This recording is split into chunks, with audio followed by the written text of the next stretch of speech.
Hi friends, welcome to our channel. ఈరోజు మనం egg paneer curry తయారు చేసుకుందాం. దానికోసం నేను 3 గుడ్లను తీసుకున్నాను. చక్కగా మూడింటిని పగలగొట్టి ఒక చిన్న బౌల్లో వేసుకుందాం. వాటిని గిలకొట్టేసుకుందాం. ఇలా పూర్తిగా గిలకొట్టుకున్న తర్వాత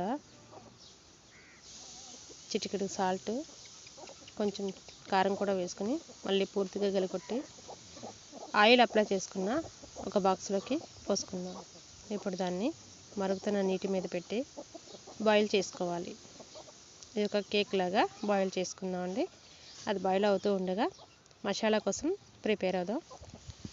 2 టమాటాలు కట్ చేసుకొని మిక్సీలో వేసుకొని ఒక గుప్పుడు జీడిపప్పును కూడా వేసుకుందాం. ఈ లోపల ఎగ్ కూడా ఉడికిపోయింది. ఇప్పుడు దీన్ని ఉల్టా వేసుకుందాం. బాక్స్ నుండి సపరేట్ చేసుకుందాం.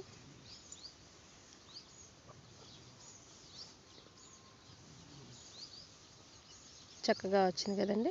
దీన్ని ఇప్పుడు మనం కేక్ పీస్ లాగా కట్ చేసుకుందాం.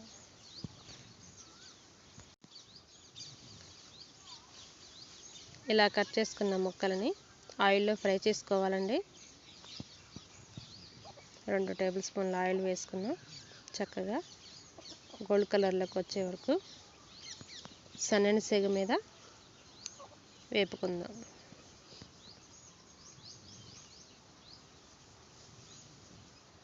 ఇవి కలర్ చేంజ్ అయిన తర్వాత తీసి పక్కకు పెట్టుకుందాం.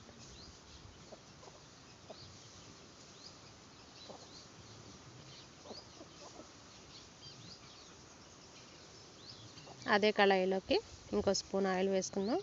సన్నగా తరిగిన ఉల్లిపాయ, పచ్చిమిర్చి, కరివేపాకు ఈ మూడింటిని వేసి ఒకసారి తిప్పుకుందాం. ఇవి కూడా ఫ్రై అయిన తర్వాత ఒక స్పూన్ అల్లం వెల్లుల్లి పేస్ట్ అండి. ఇది కూడా పచ్చివాసన పోయే వరకు వేయించుకొని ఇప్పుడు మనం మసాలాగా తయారు చేసుకున్నాం కదండి, టమాటా జీడిపప్పు పేస్ట్ వేసుకుందాం.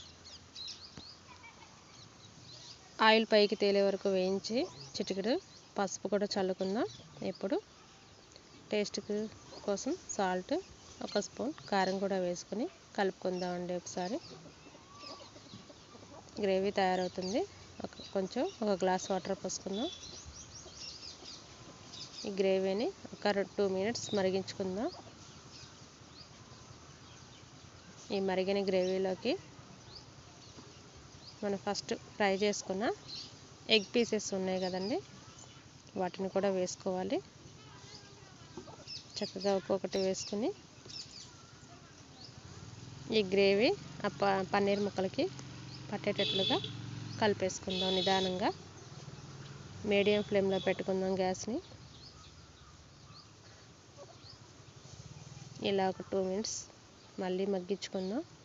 గ్రేవీ దగ్గర పడుతూ ఉండగా స్టవ్ ఆఫ్ చేసేసుకుందాం. దగ్గర పడిందండి. ఇప్పుడు ఆఫ్ వేసుకుని కొంచెం ధనియాల పొడి, జీలకర్ర పొడి చల్లేసుకుందాం. అంతేనండి, ఎంతో రుచికరమైన ఎగ్ పన్నీర్ కర్రీ రెడీ.